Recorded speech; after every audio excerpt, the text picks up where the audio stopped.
Ionisation energy से related बात करते हैं। आई हम इसको शॉर्ट में लिखते हैं आयनेशन एनर्जी। आयनेशन एनर्जी क्या होता है? अगर हमारे पास में कोई एटम है, उस एटम से हम एक इलेक्ट्रॉन को निकालते हैं तो उसे हमें एक एनर्जी देनी पड़ेगी। हम जनरल बात कर रहे हैं, अगर हम किसी एटम से इलेक्ट्रॉन को निकालते हैं या आयन से इलेक्ट्रॉन को निकालते हैं तो हमें एनर्जी प्रोवाइड करनी पड़ेगी। हमारी हीट चेंज क्या हो रही है? प्रोवाइड हो रही है। अब इस कॉन्सेप्ट को आयनेशन एनर्जी में बदलते हैं। डेफिनेशन के according, it is the energy required to remove one single electron from isolated gaseous atom और ion. This is important. Now this is ionisation energy. एक गैसियस एटम या आयन से एक इलेक्ट्रॉन को निकालने के लिए जितनी एनर्जी आपको देनी पड़ेगी, that is known as ionisation energy. Gaseous होना चाहिए, आइसोलेटेड होना चाहिए और एक ही इलेक्ट्रॉन निकलना चाहिए। जैसे ये हमने दिखाया है, इलेक्ट्रॉन को हमने इसको एनर्जी दी, एक इलेक्ट्रॉन निकाल दिया, तो ये एनर्जी हमारी क्या कहलाएगी? Ionisation energy. पहली बार इलेक्ट्रॉन निकलता है फर्स्ट आयनेशन, दूसरी बार इलेक्ट्रॉन निकलता है सेकंड आयनेशन। मतलब इसको अगर मैं कहूंगा तो ये फर्स्ट आयनेशन एनर्जी है। अगर मैं इस तरह से करता हूं, A+ से एक इलेक्ट्रॉन और निकाल दिया मैंने, one electron is remove, then it will be second ionisation energy. हमेशा याद रखिएगा, फर्स्ट आयनेशन एनर्जी से ज्यादा होती है second ionisation energy. Reason is, हमारे पास में ये एक एटम था, उस एटम के आउटर में सपोज करिए हमारे पास में कितने 6 इलेक्ट्रॉन है। इन इलेक्ट्रॉन्स पे अट्रैक्शन हो रहा है, इस इलेक्ट्रॉन को आपने निकाल दिया, यहां से रिमूव कर दिया।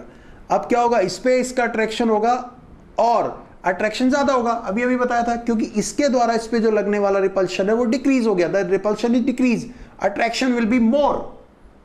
Now second time when we remove this electron, the more energy is required. क्यों? क्योंकि attraction क्या है? ज्यादा है। ज्यादा attraction को हटाने के लिए हमें एनर्जी क्या करनी पड़ेगी? ज्यादा देनी पड़ेगी। and ionisation energy is what? given energy. तो second time energy will be more, third time and more, fourth time and more. okay? अगर इलेक्ट्रॉन का निकलना आसान है, तो हम ये कहेंगे एक बहुत अच्छा मेटल है। और हम ये भी जानते हैं कि जो इलेक्ट्रॉन को आसानी से देते हैं वो आपके रिड्यूसिंग एजेंट्स होते हैं। जो इलेक्ट्रॉन्स देते हैं वो रिड्यूसिंग एजेंट्स होते हैं और जो इलेक्ट्रॉन्स लेते हैं वो ऑक्सीडाइजिंग एजेंट होते हैं। तो इलेक्ट्रॉन का निकलना आसान अगर है तो रिड्यूसिंग एजेंट आपका होगा। और दूसरी बात, इलेक्ट्रॉन निकलना आसान तभी होगा जब आयनेशन एनर्जी क्या होगी? कम। थोड़ी सी एनर्जी, इलेक्ट्रॉन निकल गया, थोड़ी सी एनर्जी दी, इलेक्ट्रॉन निकल गया। It means what? क्या है इसका मतलब? इसका मतलब सीधे सीधे ये है कि इलेक्ट्रॉन का निकलना हमारा आसान है अगर हमारे पास में क्या आयनेशन एनर्जी क्या है? कम है। या कहें अगर हम कम एनर्जी दे रहे हैं और इलेक्ट्रॉन निकल जा रहा है तो हम कहेंगे आयनेशन एनर्जी क्या है? उसकी कम है। ऐसा जनरली मेटल्स के साथ में हुआ करता है। ऊपर से नीचे की ओर जाने पर और लेफ्ट टू राइट जाने पर क्या होता है वो भी हम अभी आपसे बात करेंगे। उससे पहले एक छोटा सा आपसे क्वेश्चन पूछ लेते हैं, क्या कि ionisation energy is in case of, किस केस में आपको लगता है आयनेशन एनर्जी का कंसेप्ट है? ए सॉलिड से मैंने ये बनाया, क्या इसमें आयनेशन एनर्जी का कंसेप्ट है? बी A2 गैस से A2+ गैस मैंने बनाया, एक इलेक्ट्रॉन निकाल दिया, क्या इसमें आयनेशन एनर्जी का कंसेप्ट है? मेरे पास है A2 gas, A2++ gas, 2 electron निकाले, क्या ये आयनेशन एनर्जी का कॉन्सेप्ट है? डी हमारे पास में आता है A, ठीक है, A हमारे पास में दिया हुआ है गैस और हमसे कहा गया A++ गैस। मींस यहां पर Q आयनेशन एनर्जी कहा उसने, यहां पर भी Q कहा। उसने कहा Q/2 क्या आयनेशन एनर्जी है? उसने कहा Q/2 क्या आयनेशन एनर्जी है? हमें ये बताना है। My question is, in which case we are having ionisation energy concept. जो एनर्जी हम यहां प्रोवाइड कर रहे हैं क्या वो आयनेशन एनर्जीज है? हम अपनी डेफिनेशन पे आ जाते हैं, गलत नहीं होंगे, हमेशा डेफिनेशन पे आना चाहिए। Ionisation energy defined as the energy required to remove one electron from isolated gaseous atom और आयन। आइसोलेटेड अकेला होना चाहिए, गैसियस होना चाहिए, गैस स्टेट में। आइसोलेटेड मतलब किसी से कोई अट्रैक्शन और रिपल्शन ना हो, गैसेस में होना चाहिए। ठीक है, आइसोलेटेड गैसियस एटम और ion. Now this is what, not gaseous, solid है, इसलिए ये गड़बड़ हो गया, सॉलिड वाला नहीं होगा। क्यों? क्योंकि सॉलिड में जैसी आप एनर्जी देंगे तो सॉलिड से बनेगा लिक्विड और लिक्विड से बनेगा गैस, तो तब तक आपने जो एनर्जी दी हो सकता है वो वहां तक ना पहुंचे। लेकिन अगर आप गैस वाले को एनर्जी देंगे तो गैस से ऊपर कोई स्टेट नहीं है, तो वो क्या होगा, उसके इलेक्ट्रॉन निकलने स्टार्ट हो जाएंगे। तो गैस स्टेट में हमारे पास में क्या होना चाहिए, आयनेशन एनर्जी का कॉन्सेप्ट वैलिड होता है। ये हमारे पास में काम नहीं करेगा क्योंकि this is not the isolated atom, this is a molecule. ये हमारे पास में काम नहीं करेगा क्योंकि दिस इज अगेन मॉलिक्यूल। ये हमारे पास में काम नहीं करेगा, कर सकता था। यहां समस्या यह आई कि एक ही बार में 2 इलेक्ट्रॉन नहीं निकल सकते, ये कॉन्सेप्ट गलत है, इसलिए नहीं काम कर पा रहा है आपका। ठीक है, ये सवाल से मैं आपको इन चीजों को समझाने की कोशिश की है। और क्या आयनेशन एनर्जी के लिए इंपॉर्टेंट है वो मैं आपको बताना स्टार्ट करता हूं, जिससे कि आपकी सारी प्रॉब्लम सॉल्व हो जाए। कौन सी चीज सॉल्व हो जाए? ऊपर से नीचे की ओर जाने पर फ्रॉम टॉप टू बॉटम क्या हो रहा है, रेडियस बढ़ रही है, अट्रैक्शन इलेक्ट्रॉन के और न्यूक्लियस के बीच में क्या होएगा, कम होगा। इलेक्ट्रॉन और न्यूक्लियस के बीच में अट्रैक्शन कम होगा तो इलेक्ट्रॉन का निकलना क्या होगा, आसान, इजीली मूव होगा। तो ऊपर से नीचे की ओर इलेक्ट्रॉन आसानी से निकलता है, इसलिए आयनेशन एनर्जी क्या होती है, कम होती है, कम होती है ऊपर से नीचे की ओर। लेफ्ट से राइट की ओर क्या होगा, रेडियस तो उतनी है, नहीं साहब, रेडियस क्या हो रही है, डिक्रीज हो रही है प्रोटॉन्स के बढ़ने से। तो आयनेशन एनर्जी क्या होती है, जनरली बढ़ती है, लेकिन कुछ जगह पर गड़बड़ हो जाती है, उसके ऊपर अभी मैं बात करूंगा आपसे। ठीक है, अभी मैं सारी चीजें आपको बतानी स्टार्ट कर रहा हूं पॉइंट बाय पॉइंट। ठीक,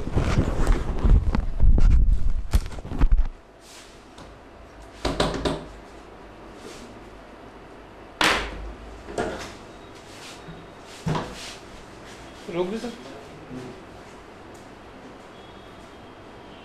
आयनेशन एनर्जी में हम साइज की बात कर रहे थे। जैसे जैसे हमारा साइज बढ़ता है तो क्या होता है, न्यूक्लियस और इलेक्ट्रॉन मींस प्रोटॉन और इलेक्ट्रॉन के बीच की डिस्टेंस बढ़ जाती है।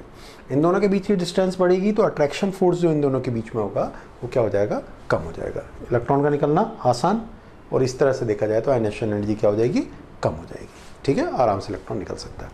अब इसके बाद हमने कहा लेफ्ट टू राइट जाने पर क्या होता है, आयनेशन एनर्जी इंक्रीज होती है।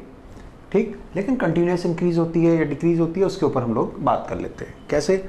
मान लीजिए हमारे पास में कहीं पर n है और कहीं पर O है, तो n के अंदर कितना होएगा, 1s2, 2s2 और 2p3। यहाँ क्या होगा, 1s2, 2s2 और 2p4। यहाँ आउटर मोस्ट में ये इलेक्ट्रॉन है, यहाँ पर ये है। p3 का मतलब 3 इलेक्ट्रॉन, p4 का मतलब 4 इलेक्ट्रॉन। ये हाफ फील्ड है और ये पार्शियल है। तो हाफ फील्ड क्या होता है, आपको पहले मैंने समझाया था सबसेल्स और ऑर्बिटल में कि हाफ फील्ड और फुल फील्ड क्या होते हैं, एक्स्ट्रा स्टेबिलिटी लेते हैं। रीजन होता है सिमेट्री। सिमेट्री के कारण वो क्या करते हैं, एक्स्ट्रा स्टेबिलिटी ले हुए होते हैं, ध्यान रखेंगे। तो अगर हम इन दोनों में बात करते हैं तो एन और ओ में ज़्यादा आयनेशन एनर्जी किसकी होगी, आयनेशन एनर्जी ज़्यादा होगी एन की, किससे, ओ से। ठीक, अब इसके बाद दूसरी बात हमारे पास में आती है, वो क्या आती है कि अगर हमारा एक एक इलेक्ट्रॉन दोनों से निकल जाता है, अगर हमारा एक एक इलेक्ट्रॉन निकल जाता है तो यहाँ पर एक इलेक्ट्रॉन निकलने के बाद ये स्थिति बनेगी, और यहाँ पर एक इलेक्ट्रॉन निकलने के बाद ये स्थिति बनेगी। ये कैसा है, ये हाफ फील्ड है और ये पार्शियल है। अब अगर मैं इससे आयनेशन एनर्जी की बात करता हूँ तो वो आयनेशन एनर्जी हमारी कौन सी होगी, सेकेंड आयनेशन एनर्जी होगी। ठीक है, या फिर हम कहेंगे आयनेशन एनर्जी ऑफ किसकी, N प्लस, और आयनेशन एनर्जी हमारी किसकी, O प्लस। अब इन दोनों की जब हमारे पास में बात आती है तो अगर हम देखते हैं तो हमारे पास में क्या हो रहा है, ये हमारे पास में इस बार हाफ फील्ड ये हो गया, ये हमारा हाफ फील्ड हो गया। जब ये हमारा हाफ फील्ड हो गया है तो इस वाले की आयनेशन एनर्जी क्या होगी, ज़्यादा होगी। इसकी आयनेशन एनर्जी इससे ज़्यादा है। या हम ये कहेंगे इसकी फर्स्ट आयनेशन एनर्जी किसकी ज़्यादा है, एन की, और सेकंड आयनेशन एनर्जी किसकी ज़्यादा है, ओ की, किससे, एन से। ठीक, तो ये हमारे पास में क्या हुआ, आयनेशन एनर्जी के लिए एक कॉन्सेप्ट आया। किस बात पर डिपेंड करता है, हाफ फील्ड, फुल फील्ड या इस तरह की कंडीशन। अभी और भी एग्जाम्पल लेते हैं, कैसे, हटा दें इसे, शायद समझ में आ रहा हो। हम किसके लिए बात कर रहे हैं, आयनेशन एनर्जी के लिए। ठीक है, उसके ऊपर बेस कौन कौन सी प्रॉब्लम है अभी बताने वाले हैं आपको हम वो सारी चीज़ें। मान लीजिए हमारी कंडीशन कुछ और बदल जाती है। कैसे बदल जाती है? ये तो n है और ये O प्लस है। n का मतलब लास्ट में हाफ फिल्ड है, O प्लस का मतलब भी हाफ फिल्ड है। एक इलेक्ट्रॉन चला गया, O प्लस का मतलब एक इलेक्ट्रॉन यहाँ से चला गया है। एक इलेक्ट्रॉन जब चला जाएगा तो ये कैसा बन जाएगा? 2p3 बन जाएगा। तो अब इन दोनों में हम अगर देखते हैं तो हमारे पास में क्या है? ये इसकी आयनाइजेशन एनर्जी की देखनी, इसकी दोनों हाफ हाफ है। अब दोनों हाफ हाफ हैं तो अब क्या सारा वही बात है, आइसो इलेक्ट्रॉनिक हो गए, दोनों के इलेक्ट्रॉन सेम है। साइड डिपेंडेंसी किस पे होगी? प्रोटॉन पे। इसमें प्रोटॉन्स कितने? 7 और इसमें प्रोटॉन्स कितने हैं? 8 हैं। जिसके प्रोटॉन ज़्यादा होंगे उनमें अट्रैक्शन क्या होगा? ज़्यादा होगा। अट्रैक्शन ज़्यादा होगा तो इस तरह से देखा जाए तो आयनाइजेशन एनर्जी किसकी ज़्यादा हो जाएगी? आयनाइजेशन एनर्जी ज़्यादा हो जाएगी किसकी? O प्लस की। O प्लस की आयनाइजेशन एनर्जी क्या हो रही है? ज़्यादा हुई है। रीज़न क्या है? क्योंकि उसके अंदर नंबर ऑफ प्रोटॉन्स ज़्यादा हैं, इसलिए अट्रैक्शन भी ज़्यादा लगाएंगे। ठीक, तो ये हमारे पास में कॉन्सेप्ट हुआ आयनाइजेशन एनर्जी को देखने का। अब एक कॉन्सेप्ट और आता है जिसको मैं यहीं पर डिस्कस करना चाहता हूँ आपसे। क्या है कि अगर मेरे पास में यहाँ कार्बन भी होता, कार्बन का मतलब 6, 1s2 2s2 और 2p2, 1s2 2s2 2p2। हमसे वो कहता है कि बताइए अब किसकी ज़्यादा है, क्योंकि ये किस तरह का? ये इस तरह का है।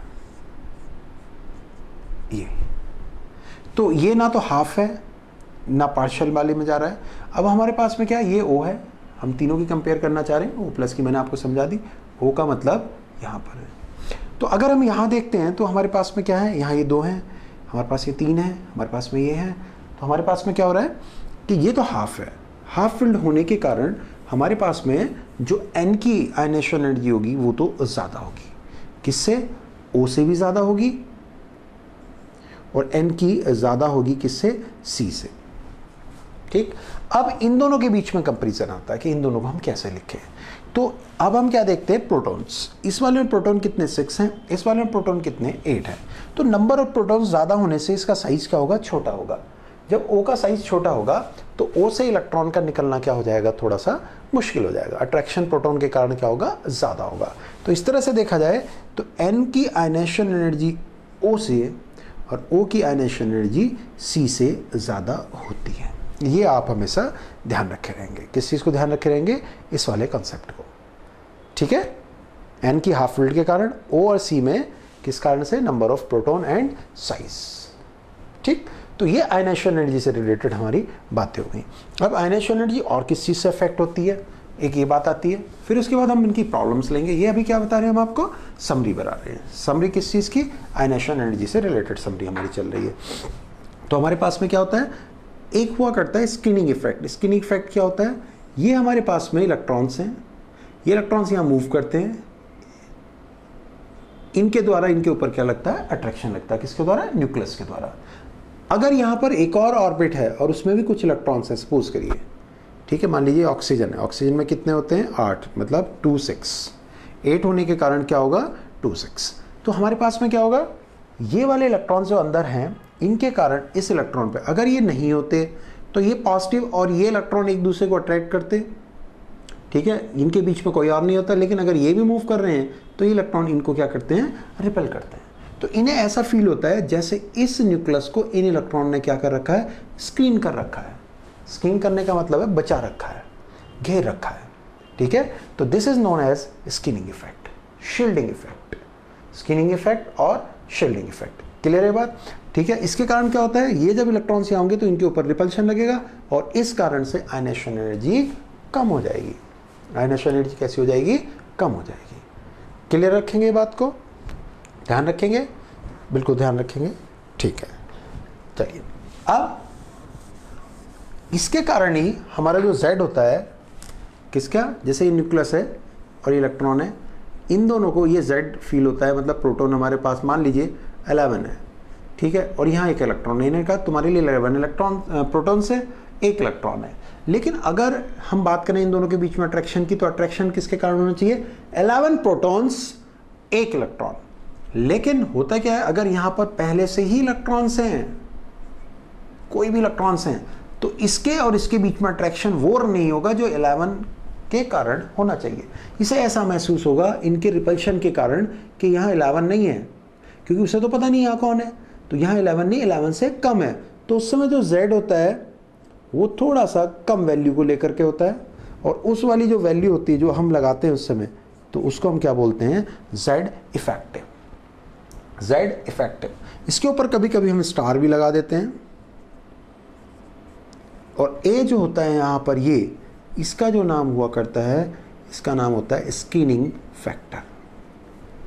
स्क्रीनिंग फैक्टर, जितनी ज़्यादा स्क्रीनिंग होगी उसकी वैल्यू उतनी ज़्यादा होगी, और z इफेक्टिव कमज़ोर पड़ जाएगा, अट्रैक्शन से ज़्यादा रिपल्शन होना शुरू हो जाएगा फिर। ठीक है।